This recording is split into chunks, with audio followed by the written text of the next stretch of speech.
எல்லோருக்கும் வணக்கம். இன்னைக்கு நம்மளை செஞ்சு விட்டுட்டாங்க நண்பர்களே. நேற்று ஏறின மார்க்கெட் இன்னைக்கு அப்படியே இறக்கி விட்டாங்க. 183 பாயிண்ட் இறக்கும். இதில் ஒரு முக்கியமான விஷயத்தை நல்லா கவனித்து பார்த்தீங்கன்னா, வியாழன் வெள்ளி, வியாழக்கிழமை அன்னைக்கு நிஃப்டியினுடைய எக்ஸ்பைரி, வெள்ளிக்கிழமை அன்னைக்கு சென்செக்ஸினுடைய எக்ஸ்பைரி. அப்போ இனிமேல் வாரத்தில் எந்த விதமான செய்திகளும் வேண்டாம். கடைசி 2 நாள் எப்படியும் ஒரு நிஃப்டி 300-400 பாயிண்ட் வாலட்டிலிட்டி ஆகிறதுக்கு தான் இனிமேல் வாய்ப்புகள் அதிகம் அப்படின்ற மாதிரி ஆயிடுச்சு. இதுக்கு என்ன முக்கியமான காரணம் அப்படின்னு பார்த்தீங்கன்னா, 2024 நம்ம திரும்பி பார்க்கணும். ஓவர் ஆட்டம் போட்டுட்டாங்க. இந்த என்எஸ்சியும் பிஎஸ்சியும் சேர்ந்துக்கிட்டு டெய்லி ஒரு எக்ஸ்பைரி அப்படின்ற மாதிரி பண்ணி விட்டுட்டாங்க. வாரத்தினுடைய 5 நாட்கள்லையும் ஒவ்வொரு நாள்லையும் ஒவ்வொரு எக்ஸ்பைரி அப்படின்ட்டாங்க. அதுதான் அவங்க பண்ண ஆக்ஷன். உடனே அதுக்குண்டான ரியாக்ஷன் என்னாச்சு அப்படின்னு பார்த்தீங்கன்னா, செபி கணக்கெடுத்து பார்க்குது. அட கடவுளே, டே என்னடா 40,000 கோடிக்கு மேலே இந்திய சிறு முதலீட்டாளர்கள் ரீட்டைல் இன்வெஸ்டர்ஸ் லாஸ் பண்ணி வச்சிருக்கீங்க, எதிரட உடைய லாஸ் பண்ணீங்கன்னு எடுத்து பார்த்தா இந்த மாதிரி தினசரி எக்ஸ்பைரி அதை பார்த்தா அதில் நம்மளால அத்தனை பணத்தை ஓட்ட போட்டு வச்சிருக்காங்க. கண்டிப்பாக பல பேர் பல வீட்டம்மாக்கள் கிட்ட செருப்படி வாங்கியிருக்கிறதுக்கு வாய்ப்புகள் அதிகம். ஆமாம், 40,000 கோடி பக்கம் லாஸ் அப்படின்னு செபி தகவல் சொல்லுதுன்னா, ஏதாவது ஒரு குடும்பத்தில் ஒரு 10 லட்சமாவது நம்ம தமிழ்நாட்டு ஆளுங்க லாஸ் பண்ணாமையே இருந்திருப்பாங்க. அதுக்கப்புறம் செபி பல கண்ட்ரோல் மெஷர்ஸ் கொண்டு வந்திருக்காங்க. இந்த மாதிரி வாரத்தில் எல்லா நாள்லையும் எக்ஸ்பைரி இருக்கக்கூடாது. ஒரு எக்ஸ்சேஞ்சுக்கு ஒரு இண்டெக்ஸ் தான் ஒரு வாரத்தில் எக்ஸ்பைரி ஆகலாம், மற்றதெல்லாம் மந்த்லி எக்ஸ்பைரியாக தான் இருக்கணும். அதே மாதிரி வீக்லி எக்ஸ்பைரியாக இருக்கக்கூடிய அந்த அன்னைக்கு மார்ஜின் அதிகமாக கலெக்ட் பண்ணணும்னு பல சட்டத்திட்டங்கள் கொண்டு வந்தாங்க. அதனால தான் எல்லா குரூப்பும், மற்ற நாட்களில் ட்ரேட் ஆகி கொண்டிருந்த எல்லா குரூப்பும் வியாழன் வெள்ளி அன்னைக்கு வீக்லி எக்ஸ்பைரி இருக்கிறதுனால நிஃப்டிலையும் சென்செக்ஸ்லையும் போட்டு நம்மளை வச்சு செய்து, அதனால தான் நேற்று 400 பாயிண்ட் ஏறின மார்க்கெட் இன்னைக்கு கிட்டத்தட்ட 200 பாயிண்ட் கீழே இறங்கி போச்சு.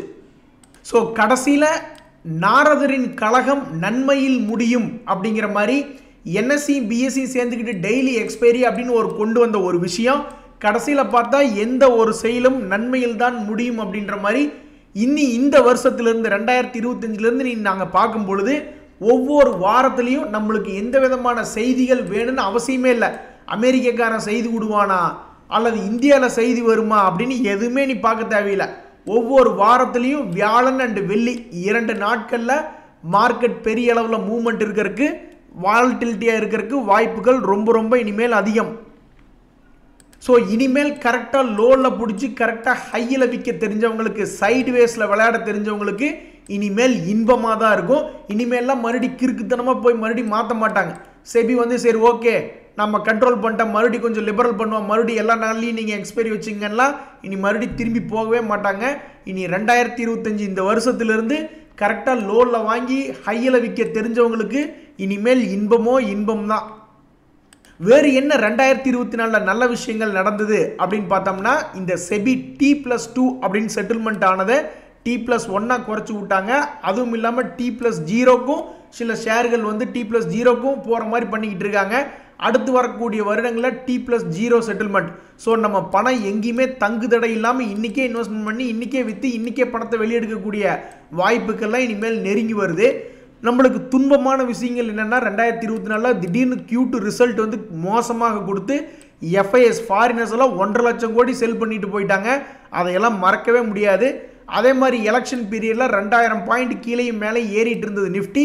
இதுதான் 2024 நடந்த மிக முக்கியமான செய்திகள். இனிமேல் நம்மளுடைய வாழ்க்கை எதிர்காலம் அப்படின்றது கடைசி 2 நாட்களில் நல்ல வாலட்டிலிட்டியாக இருக்கிறதுக்கு வாய்ப்புகள் அதிகம். அதனால் பல பேர்த்துக்கு நன்மை தான். சில பேர் ஆகா வழியாக இருந்தால் நம்மளுக்கு சாதகமே இருக்குமே அப்படின்னு நம்ம நினைப்பது உண்டு. அந்த வகையில் இந்த அமெரிக்காவிலேருந்து நேற்று வந்த லேபர் டேட்டா நம்மளுக்கு சாதகமாக இல்லை, பாதகமாக இருக்குது. அவங்களுடைய எக்கனாமி இன்னுமே ஸ்ட்ராங் ஆகிட்டே தான் போகுது. நம்மளுடைய பொருளாதாரம் இப்படி ஸ்ட்ராங்காகவே போயிட்டு இருந்தது, க்ரோத்தாகவே இருந்த சமயத்தில் இன்ஃப்ளேஷனால் ஏதாவது பிரச்சனை வருமோ அப்படின்ட்டு நம்மளுடைய ஆர்பிஐ கவர்னர், அந்நாளைய ஆர்பிஐ கவர்னர் திரு சக்திகாந்த தாஸ் அவர்கள் ரேட்டை பெருசாக குறைக்கல. அதே மாதிரி இனி அமெரிக்காலையும் 2025 அவனுடைய எக்கனாமி நல்லா இருக்காது, ரேட் கட் பண்ணி பணப்புழக்கம் அதிகமாக இருக்குன்னு எதிர்பார்த்துட்டு இருக்கக்கூடிய சமயத்தில் அவங்க அமெரிக்காலையும் லேபர் மார்க்கெட் அப்படின்ற ஸ்ட்ராங்காக இருக்குது. அப்போ 2025 இவங்களுடைய இன்ட்ரெஸ்ட் ரேட் பெருசாக குறைக்க மாட்டாங்கன்னு தான் நினைக்கிறேன்.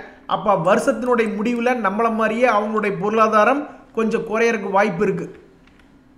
ஸோ எது எப்படியோ இப்போ நான் படித்த எல்லா நியூஸுமே இனிமேல் நம்மளுடைய ஷேர் மார்க்கெட் ஒரு கட்டத்தில் நீட்டி படுக்க மாட்டா, பெரிய அளவில் மூவ்மெண்ட் இருக்கும். ஒரு வாரத்துக்கெல்லாம் 500 பாயிண்ட் நிஃப்டி அசால்ட்டாக மூவ்மெண்ட் ஆகக்கூடிய வாய்ப்பு இனிமேல் வர்றக்கு வாய்ப்புகள் அதிகம்.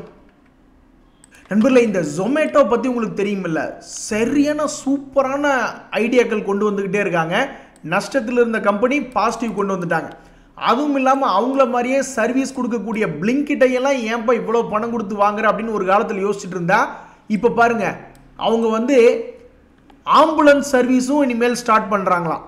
எப்படியெல்லாம் ஐடியா பண்ணுறாங்க பார்த்தீங்களா? அதாவது சர்வீஸ் இண்டஸ்ட்ரி வச்சு நல்லா அருமையாக சம்பாதிச்சது யார் அப்படின்னு பார்த்தீங்கன்னா, இந்த ஐடி இண்டஸ்ட்ரீஸ் தான் கடந்த 20-30 வருஷத்தில் சர்வீஸ் பண்ணி மிகப்பெரிய அளவில் பணம் சம்பாதிச்சிட்டாங்க.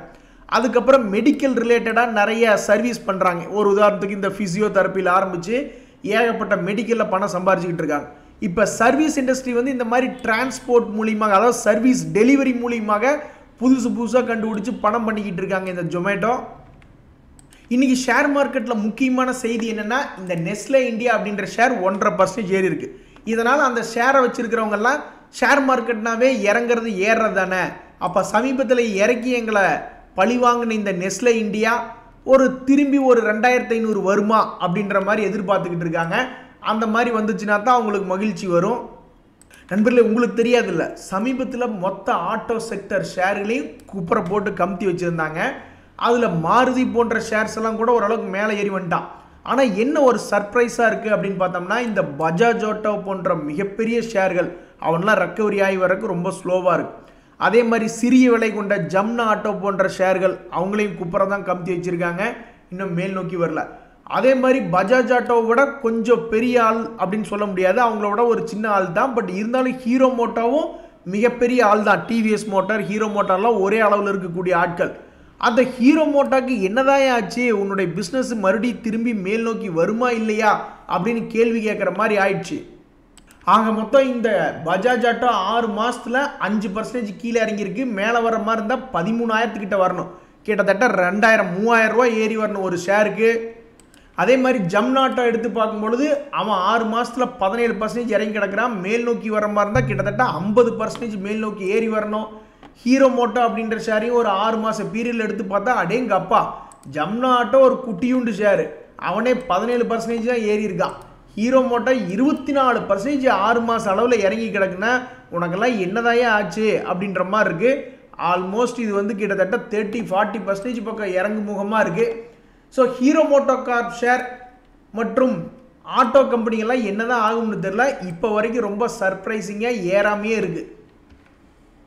கடைசிக்கு முன்னணி கம்பெனியாக செக்டர் லீடராக இருக்கக்கூடிய பஜாஜ் ஆட்டோ ஷேராவது ஒரு 20-30% ஏறி வரணும் ஆண்டவா அப்படின்னு நம்ம பிரார்த்தனை பண்ணிக்க வேண்டியது தான். நண்பர்களே, இந்த மாதிரி என்னைக்காவது யோசிச்சு பார்த்துருக்கீங்களா? அதாவது ஏதாவது ஒரு கீழே விழுந்து கிடக்கக்கூடிய ஷேர், ஒரு உதாரணத்துக்கு எக்ஸாம்பிளுக்கு இந்த M&M ஃபினான்ஸ் அப்படின்னு ஒரு ஷேர் இருக்குன்னு வச்சிங்களேன், அவன் லோ லெவலில் இருக்கான். ஒருவேளை இங்கிருந்து டெய்லி ஒரு மார்ச் மாதம் வரைக்கும் இன்னொரு 3 மாதத்துக்கு ஒரு வேளை எஸ்ஐபி போட்டால் இது என்ன ஆகும்? மேல் நோக்கி வருமா அல்லது கீழ் நோக்கி வருமா அல்லது இங்கேயே இருக்குமா? எது நடக்கும் அப்படின்னு யாராவது யோசிச்சு பார்த்துருக்கீங்களா? ஸோ என்னை பொறுத்த வரைக்கும் அந்த மாதிரி பண்ணும் பொழுது எப்போ லாபம் வரும் அப்படின்னா ஒரே இன்ஃபர்மேஷன் தான். இங்கேருந்து தொடர்ந்து இப்படி ஏறுமுகமாகவே இருந்தாலும் ஓகே, அல்லது கீழே எங்காவது இறங்கிட்டு கடைசியில் நெட்டுக்கு பார்க்கல மேல் நோக்கி வந்தாலும் இந்த 2 சினாரியும் மேபி ப்ராஃபிட் கொடுக்கறதுக்கு வாய்ப்பு இருக்குது. எப்போ லாஸ் வரும்னா தொடர்ந்து தொங்கு போல மாதிரி கீழே போயிட்டு இருந்தானா தான். அட கடவுளே, யாராவது இந்த நார்த்தன் ஆர்க் அப்படின்ற ஒரு ஐபிஓக்கு அப்ளை பண்ணியிருந்தீங்களா? அது வந்த விலை அப்படின்னு பார்த்தீங்கன்னா கிட்டத்தட்ட 263 ரூபா. அதனுடைய கிரே மார்க்கெட் ப்ரீமியம் அப்போ அந்த சமயத்தில் என்ன காமிச்சிட்டு இருந்தான் அப்படின்னு பார்த்தீங்கன்னா கிட்டத்தட்ட 50% மேபி வரலாம். 263 ரூபாயிலிருந்து 394 ரூபா மேபி வரலாமோ அப்படின்ற மாதிரி பார்த்துக்கிட்டு இருந்தாங்க. அது என்ன ரேட்டுனா அதே மாதிரி 350 ரூபா ரேஞ்சில் தான் அது லிஸ்ட் ஆச்சு. எப்படியெல்லாம் ஏமாத்துறாங்க பார்த்தீங்களா நண்பர்களே? 40% பாசிட்டிவ்ல லிஸ்டிங் ஆனதுக்கப்புறம் தொடர்ந்து இறங்கு முகமாக இறங்கி இப்போ ஐபிஓனுடைய ப்ரைஸுக்கு கீழே ட்ரேட் ஆகிட்டு இருக்கான். ஸோ இந்த கம்பெனி மறுபடியும் மேல் நோக்கி வருமா? ஏன்னா இதுக்கு முன்னாடியே 200 ரூபா ரேஞ்சில் ஒரு மாதிரி அவனுடைய வீழ்ச்சியை தடுத்து நிறுத்தி இருக்கிறதுனால மறுபடியும் கீது எங்காவது மேல் நோக்கி வருமா அப்படின்னு பாவம் அந்த ஷேரை வாங்கினவங்கலாம் உட்காந்து வேடிக்கை பார்த்துக்கிட்டு இருக்காங்க. நண்பர்களே, தற்போதைய நிலவரத்தில் பல ஷேர்கள் வந்து மேல் நோக்கி நகர்ந்து வருமா, வரக்கூடிய காலாண்டு முடிவுகள் அவனுங்களை காப்பாற்றுமா அப்படின்னு பல பேர் பார்த்துட்டு இருக்காங்க. அது மாதிரி இந்த பவர் மெக் ப்ராஜெக்ட்ஸ் அப்படின்ற கம்பெனி 2-3 நாட்களாக மேலே வந்து 200 days மூவிங் ஆவரேஜை தாண்டி இருக்கான். ஸோ ரிசல்ட் வர்றதுக்குள்ளே அது நல்லா வருமா இல்லை மோசமாக வருவான்னு தெரில.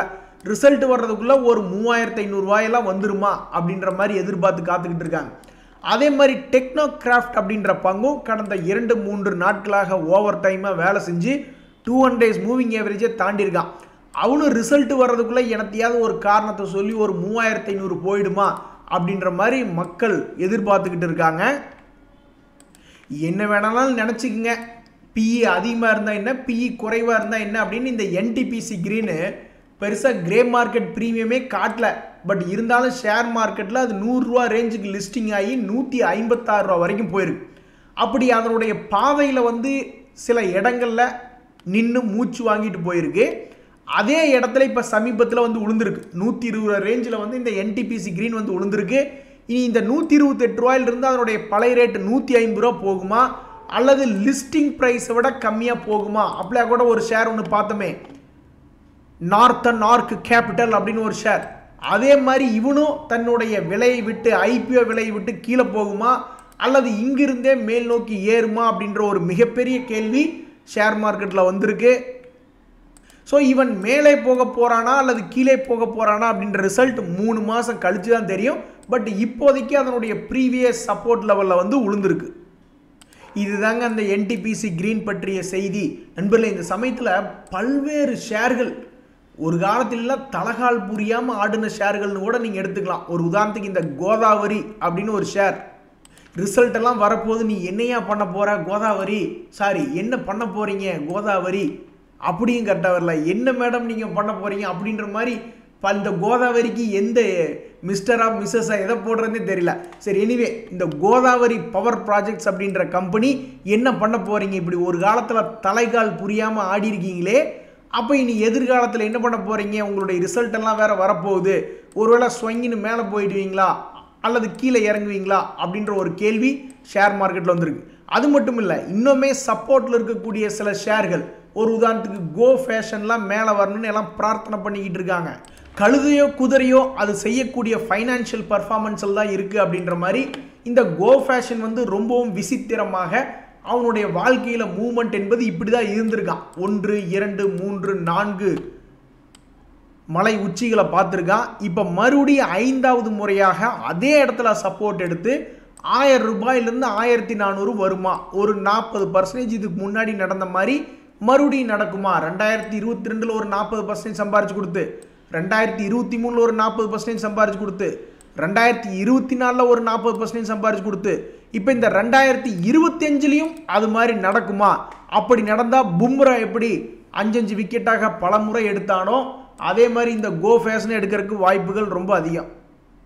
அதே போலவே இந்த சிம்பனி, ஸ்ரீராம் ஃபினான்ஸ் அது போன்ற ஷேர்களும் தங்களுடைய சப்போர்ட்லேருந்து இந்த சிம்பனி 200 days மூவிங் ஆவரேஜ்லேருந்து மேலே வந்தாலோ அல்லது இந்த ஸ்ரீராம் ஃபினான்ஸ் தன்னுடைய சப்போர்ட்லேருந்து கொஞ்சம் கொஞ்சமாக மேலே வந்துக்கிட்டு இருக்கான், அவனும் ஒரு 3500 பக்கத்தில் வந்தாலோ ஷேர் மார்க்கெட்டில் இந்த ஷேர்களை வச்சுருக்கிறவங்களுக்கெல்லாம் ஒரு மகிழ்ச்சி வரும். நண்பர்கள், இந்த சமயத்தில் கனரா ஃபினான்ஸ் ஹோம்ஸ் அப்படின்னு ஒரு ஷேர், இது டிவிடெண்ட் கொடுக்கக்கூடிய பங்கா அல்லது க்ரோத் கம்பெனியா அப்படின்னு எப்படி கண்டுபிடிக்கலாம்னா, டிவிடெண்ட் வந்து ஒரு 3% மேலே இருந்ததுனாவே டிவிடெண்ட் இல்லை, அது ஒரு டிவிடெண்ட் ரிலேட்டடான தீமில் இருக்குது அப்படின்றது மிக எளிமையாக தெரியும். அதே மாதிரி அவனுடைய ப்ராஃபிட் ஏர்னிங்ஸ் க்ரோத் அப்படின்றது 200 கோடிக்கு அடுத்தது 250 கோடி, அதுக்கு அடுத்தது 300 கோடி, அதுக்கப்புறம் 400 கோடின்னு இருந்தால் அது க்ரோத்துன்னு சொல்லலாம். ஸோ தற்போதைக்கு இந்த ஷேர் வந்து ஒரு டிவிடெண்ட் கொடுக்கக்கூடிய பங்கில் தான் ஒரு ஷேராக இருக்குது. ஏன்னா டிவிடெண்ட் சொல்லிக்கொள்ளும்படியாக 0.83 கொடுத்துருக்கான். அப்பேற்பட்ட இந்த டிவிடெண்ட் தரக்கூடிய பங்கு தற்போதைக்கு ஒரு வருஷத்தினுடைய லோவில் ட்ரேட் ஆகிட்டு இருக்கு. சீக்கிரம் எந்திரிச்சு வாப்பா ராஜா அப்படின்ற மாதிரி இந்த ஷேரை வச்சுருக்கிறவங்கெல்லாம் எதிர்பார்த்துக்கிட்டு இருக்காங்க. நண்பர்களே, இந்த மேப் மை இந்தியா அப்படின்ற ஷேர் யாராவது வச்சுருக்கீங்களா? உங்களுக்கெல்லாம் அதிர்ச்சி மேலே அதிர்ச்சி தான். சமீபத்தில் ஒரு மிகப்பெரிய கும்பா பாடி விட்டா. அந்த கும்பா ஒன்று இவனுக்கு புதுசு இல்லை, 2700 ரூபா ரேஞ்சிலேருந்து இப்போ 1600 ரூபா, ஆல்மோஸ்ட் ஒரு ஷேருக்கு 1000 ரூபா போயிடுச்சு. இது ஒன்று இவனுக்கு புதுசு கிடையாது. ஏன்னா 2023 சமயத்திலேயே ஒரு தடவை 2200 ரூபாயிலிருந்து 1400 ரூபா இறங்கினா தான் கிட்டத்தட்ட 1000 ரூபா. அதுக்கு முன்னாடி போனீங்கன்னா இவன் ஐபிஓல லிஸ்ட் ஆனதுக்கப்புறம் அதே மாதிரி ஒரு தடவை 2000 ரூபாயிலிருந்து 1000 ரூபா. ஸோ இவனுடைய வேலையே 1000 ரூபாயை தான் பண்ணிக்கிட்டு இருக்கிறதா இவன் வேலையாக இருக்குது. ஸோ இப்போ 1600 ரூபாயிலிருந்து அடுத்த வருஷத்தில் ஒரு 2600 வருமா இல்லை வெறும் 600 ரூபாய்க்கு வருமா அப்படின்றதான் இப்போ ஒரு மிகப்பெரிய அதிர்ச்சியான கேள்வியாக இருக்குது. அதுக்குண்டான விடை ஒரு வருஷம் கழித்து தான் தெரியும். நண்பர்களே, இந்த ஆப்கான்ஸ் இன்ஃப்ரா அப்படின்ற ஒரு கம்பெனி சமீபத்தில் தான் லிஸ்ட் ஆன கம்பெனி. அவன் பாட்டுக்கு இப்போ ஸ்கை ராக்கெட் விட்டுட்டு மேலேயே போயிட்டு இருக்கான். ஸோ ஐபிஓக்கெல்லாம் மேலே போகிறதும் இருக்குது, கீழே வந்து குப்புன்னு கீழே விழுந்ததுகளும் இருக்குது. நண்பர்களே, இன்ப சுற்றுலாவுக்கு தயாராகுங்கள். இனிமேல் எனக்கு இருமலே வராது மார்ச் மாதம் வரைக்கும். என்ன காரணம் கேளுங்க, தொடர்ந்து 2-3 நாட்கள் லீவ் வர்ற மாதிரி இந்த வருஷத்தில் 4 முறை அமைந்து வருது. அதாவது மார்ச் மாதத்தில் நீங்கள் போய் எடுத்து பார்த்தீங்கன்னா கரெக்டாக திங்கட்கிழமை அன்னைக்கு ரமதான் வருது. அதே மாதிரி சனி ஞாயிறை கனெக்ட் பண்ணுற மாதிரி நீங்கள் பார்த்தீங்கன்னா அம்பேத்கர் ஜெயந்தி வருது 14 ஏப்ரல். அதே வாரத்தில் 18 ஏப்ரல் ஃப்ரைடே அன்னைக்கு குட் ஃப்ரைடே அப்படின்றது வருது. அதுக்கப்புறம் ஆகஸ்ட் மாதத்தில் இண்டிபெண்டன்ஸ் டே ஃப்ரைடே வருது. ஆக மொத்தம் கரெக்டாக பிளான் பண்ணி அடித்தா 3 நாட்கள் இன்ப சுற்றுலாவுக்கு நம்ம ஜாலியாக போயிட்டு வரலாம். இப்போவே ட்ரெயின் டிக்கெட்லாம் புக் பண்ணி வச்சுக்கிட்டிங்கன்னா ஜாலியாக இருக்கும்.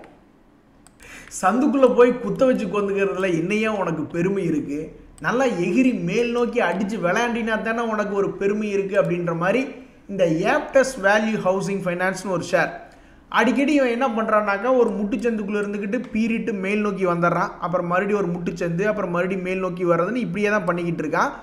ஸோ இந்த ஆப்டஸ் வேல்யூ ஹவுசிங் ஃபைனான்ஸ் அப்படின்ற ஷேர் ஒரு குறிப்பிட்ட சப்போர்ட் எடுத்து மேல் நோக்கி வருமா, இவனுடைய வாழ்க்கையில் ஒரு சிறிய ஏற்றங்கள் அப்படின்றது வருமா, இப்போ 300 ரூபாயிலிருந்து ஒரு 350 அல்லது ஒரு 400 ரூபா வருமா அப்படின்ற ஒரு கேள்வி தான் பாவம் இந்த ஷேரை வச்சிருக்கிறவங்க கேட்டுக்கிட்டு இருக்காங்க.